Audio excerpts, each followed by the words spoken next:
Durant heading to the Golden State Warriors. How are you viewing this move from Durant? Well, I'm viewing it as the weakest move I've ever seen from a superstar. Plain and simple. That's just how I look at it.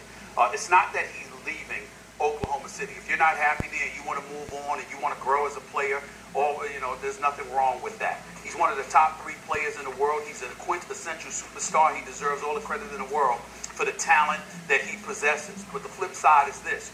They were up 3-1 in the Western Conference Finals. Not 1, not 2, but 3 different times. He was 48 minutes removed from getting to the NBA Finals by winning the Western Conference. 3 times he failed, particularly in Game 6. And you depart for the team that beat you when you're on the cusp of getting to the finals yourself or ultimately winning the championship for the franchise that you've been with since you've come into the NBA. I think it's incredibly weak. And I don't want to hear any comparisons to that of LeBron James when LeBron James left Cleveland for South Beach. When LeBron left Cleveland, the cupboard was bare. He was basically the only dude in Cleveland. It was LeBron James and a bunch of no-names. In the case of Kevin Durant, you have one of the top 5 players in the world as your teammate. You got Billy Donovan, who's proven to be an exceptional coach. You've got a coaching staff. You've got a first-class organization. You've got Enes Kanter, Steven Adams, and all of these boys. You are legitimately a championship contender.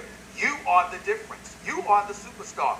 And you depart for the team that beat you, that's the 2-time reigning defending Western Conference champions, who's won a championship in the last 2 years. You're jumping on a bandwagon as far as I'm concerned. That's just the way that I look at it.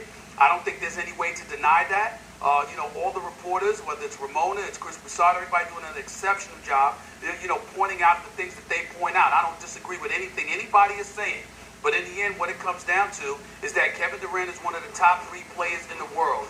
And he ran away from the challenge that he faces in order to jump on the bandwagon of a team that's a little bit better, that's already ripe with at least one superstar, a couple of guys that can really, really get it done. I just view it as him jumping on the bandwagon, and I think it's the weakest move I've ever seen by a superstar, plain and simple. Chris Broussard.